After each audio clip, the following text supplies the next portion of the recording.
어제는 억울한 일을 당했을 때라는 제목으로 말씀을 살펴봤습니다. 억울한 일을 당했을 때 우리는 종교 지도자들의 시기심으로 고난받은 우리 주님을 기억하고 또 정치인의 인기를 위해서 고난을 당하신 주님을 생각해야 한다고 했습니다. 그리고 억울한 일을 당했을 때에는 또 우리는 이 사람들의 즐거움을 위해서 모욕을 당한 주님을 기억해야 한다고 말씀을 드렸습니다. 오늘은 예수님이 십자가를 지시고 골고다 언덕으로 올라가셔서 십자가에 못 박히는 장면을 통해서 서로 다른 십자가라는 제목으로 말씀을 살펴보도록 하겠습니다. 첫째로 자원해서 지고 가는 십자가와 억지로 지고 가는 십자가가 있습니다. 21절과 22절입니다. 그런데 어떤 사람이 시골에서 오는 길에 그곳을 지나가고 있었다. 그는 알렉산더와 루포의 아버지로서 구레네 사람 시몬이었다. 그들은 그에게 강제로 예수의 십자가를 지고 가게 하였다. 그들은 예수를 골고다라는 곳으로 데리고 갔다. 골고다는 번역하면 해골 곳이다. 예수님께서 십자가를 지고 골고다로 올라가실 때에 그 십자가의 무게는 70kg 정도 되는 무게입니다. 적은 무게가 아닙니다. 더구나 예수님은 십자가를 지시기 전에 이 채찍에 굉장히 심하게 맞으셨기 때문에 이미 지칠 대로 지쳐 있었습니다. 그래서 그 십자가를 지고 가면서 계속해서 쓰러지고 또 쓰러지고 그렇게 했습니다. 로마의 군병들은 십자가형을 속히 마무리하기를 원했는데 예수님이 계속 넘어지면서 가시니 시간이 계속 지체되었습니다. 그때 마침 구레네에 사는 시몬이라는 사람이 유월절을 지키기 위해서 예루살렘에 방문했습니다. 군병이 시몬을 발견했던 겁니다. 그래서 시몬을 잡아서 억지로 예수님의 십자가를 대신 지고 가게 했던 것입니다. 21절 말씀에 강제로라는 말이 눈에 들어옵니다. 사실 시몬은 유대인으로서 나무에 달린 자마다 저주를 받은 자라는 것을 알기 때문에 그 십자가를 지고 간다는 것은 아주 내키지 않는 그런 일이기도 합니다.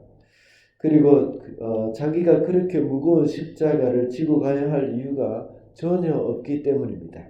시골에서 올라왔기 때문에 예수님이 어떤 분인지도 알지 못하고 또 예수님이 그냥 하나의 큰 흉악한 죄인인 줄 알고 있었던 겁니다. 그를 위해서 십자가를 지고 간다는 그것은 아주 내키지 않고 하기 싫은 일인 것이 분명합니다. 그런데 그럼에도 불구하고 로마 병정에 의해서 어쩔 수 없이 지고 간 십자가가 되어졌습니다. 그러나 억지로 지고 가는 십자가도 유익이 있습니다. 기록에 보면 이 일이 계기가 되어서 이 구레네 시몬이 예수님을 믿게 되었고 그 온 집안이 그리스도인이 되었다는 것을 알 수가 있습니다. 또한 로마서 16장 13절에 보면 루포의 이름이 나옵니다. 오늘 본문에 나오는 것과 같이 구레네 시몬의 알렉산더 루포와 이 알렉산더와 루포의 아버지라는 것을 우리가 알 수가 있는 것입니다. 그리고 마가가 이렇게 알렉산더와 루포라는 이름을 가진 사람을 거명하는 것을 볼 때에 이 이름을 초대교회 성도들은 아마 대부분 다 알고 있는 사람이라고 우리가 생각해 볼 수가 있습니다. 이렇게 십자가를 지고 가는 구레네 시몬의 삶에도 역시 억지로 지고 갔지만 거기에도 유익이 있었다는 것을 알 수가 있다는 겁니다. 그러나 예수님은 십자가를 자원해서 지신 분이십니다. 하늘 보좌에 계셔야 할 분이지만 인간을 구원하기 위해서 이 자원해서 이 땅에 오셔서 십자가를 지셨습니다. 주님이 자원해서 지신 그 십자가로 인해서 우리는 죄에서 구원함을 얻고 하나님의 자녀가 될 수 있었습니다. 구레네 시몬과 같이 우리는 억지로 어쩔 수 없이 십자가를 지고 가는 사람도 있습니다. 그것도 유익이 있습니다. 그러나 죄인을 위해서 자원함으로 십자가를 지신 주님과 같이 우리도 역시 자원함으로 십자가를 지고 가는 삶이 되어야 하는 겁니다. 우리의 신앙이 성숙하지 못할 때에는 억지로 지고 가는 십자가이지만 점점 더 성숙해져가는 사람들은 자원해서 이 십자가를 지고 가게 되어지는 겁니다. 그래서 제가 여러 번 말씀드린 적이 있는데, 우리는 나를 위해서 마음껏 돈을 쓰고 사치스러운 생활을 할 수 있지만 주님과 같이 자원해서 우리는 가난한 삶을 살고 어려운 사람들을 돌봐주는 것입니다. 안락하게 살 수 있지만 주님을 위해서 우리는 자원해서 불편한 삶을 결정하고 또 자원해서 선교지로 가는 그런 사람도 있다는 것입니다. 이것이 바로 십자가의 삶이라는 것입니다. 둘째로, 자기 죄로 죽는 십자가와 다른 사람의 죄로 죽는 십자가가 있다는 겁니다. 25절부터 27절입니다. 예수를 십자가에 못 박은 때는 아침 9시였다. 그때의 제패에 유대인의 왕이라고 적혀 있었다. 그들은 예수와 함께 강도 두 사람을 십자가에 못 박았는데 하나는 그의 오른쪽에 하나는 그의 왼쪽에 달았다. 예수님이 못 박힌 십자가의 양옆에는 또 다른 십자가가 있었습니다. 그것은 흉악한 강도가 자기 죄로 인하여서 당하는 형벌의 십자가입니다. 그러나 가운데 있는 십자가는 유대인의 왕이라는 죄패가 적혀 있는 십자가입니다. 예수님의 십자가는 그 죄패도 특별했지만 예수님이 달린 십자가 역시 특별한 십자가였습니다. 그것은 바로 자신의 죄가 아닌 다른 사람의 죄를 지고 가는 십자가이기 때문입니다. 저와 여러분은 흉악한 강도가 아닐 수도 있습니다. 나는 그래도 강도 짓은 하지 않았다고 하실 것입니다. 그러나 내가 강도냐 강도가 아니냐 하는 것은 그렇게 중요한 것이 아닙니다. 구원의 은혜는 내가 얼마나 큰 죄인인가를 깨닫는 그것이 구원의 은혜의 시작입니다. 한쪽 편에 있는 강도가 어떤 강도인지는 중요하지 않습니다. 사람을 몇 명이나 죽였는지 이거 중요하지 않습니다. 물건을 얼마나 많이 훔치고 나쁜 짓을 했는지도 역시 중요하지 않습니다. 정말 중요한 것은 자신의 죄를 깨닫는 것입니다. 그래서 한쪽 편에 있는 강도가 자신의 죄를 깨달았을 때, 죄 없으신 예수님을 알고 당신의 나라에 임하실 때 나를 기억해 달라 하고 기도했던 것처럼 내가 얼마나 큰 죄인인지를 깨달을 때에 다른 사람의 죄를 위해서 십자가에 달리신 그 주님을 발견할 수가 있는 것입니다. 이런 사람에게 바로 구원의 소망이 있다는 것입니다.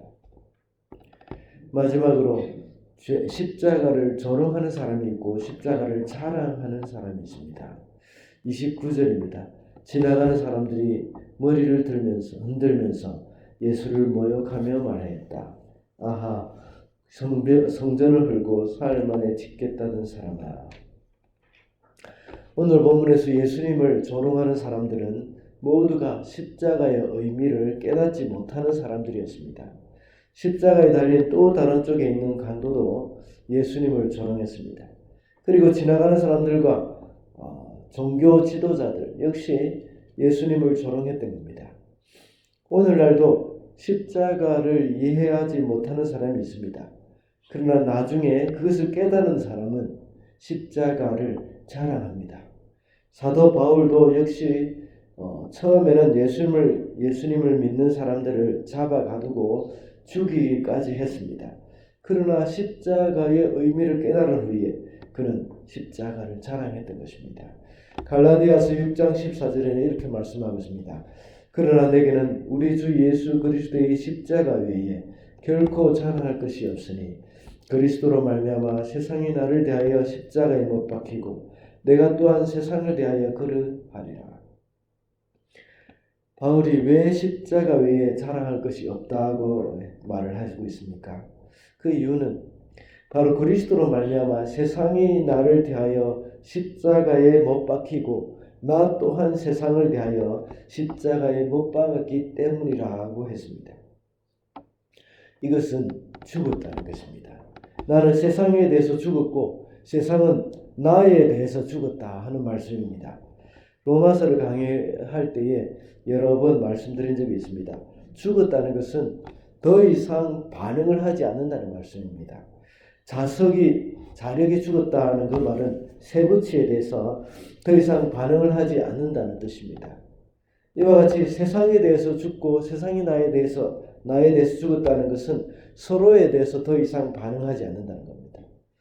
죄에 대해서 더 이상 반응을 하지 않고 이제는 하나님에 대해서 내가 반응을 한다는 겁니다. 이것이 얼마나 우리에게 큰 자유를 주는지 모릅니다. 죄에 묶여서 더 이상 죄에 끌려다니는 사람들이 아니라는 겁니다. 이제 하나님에 대해서 이제 자유하는 사람들, 하나님이 기뻐하시는 그 일을 하는 사람들이기 때문에 우리는 이제 자유가 되어졌다는 겁니다. 죄의 종이 되어지지 않았고 사단의 종이 되어지지 않았다는 겁니다. 이렇게 할 때 우리는 세상에 대해서, 죄에 대해서 자유를 누리는 사람입니다. 그렇기 때문에 사도 바울은 율법의 얽매임, 우리가 십자가로 인해서 이제 자유를 누리게 되었다는 것을 고백합니다. 그래서 우리가 자유를 위해서 부름을 받았지만 이 자유를 육체의 기회로 삼지 않고 사랑으로 서로 정도로 타라 하고 갈라디아서 5장 13절에 말씀하고 있습니다. 갈라디아서 5장 13절과 14절까지입니다. 말씀을 맺겠습니다. 오늘은 서로 다른 십자가라는 제목으로 말씀을 살펴봤습니다. 우리는 자원함으로 십자가를 져야 하고 내가 죄인임을 알아야 하며 십자가만 자랑하는 그런 저와 여러분이 되시기를 바랍니다.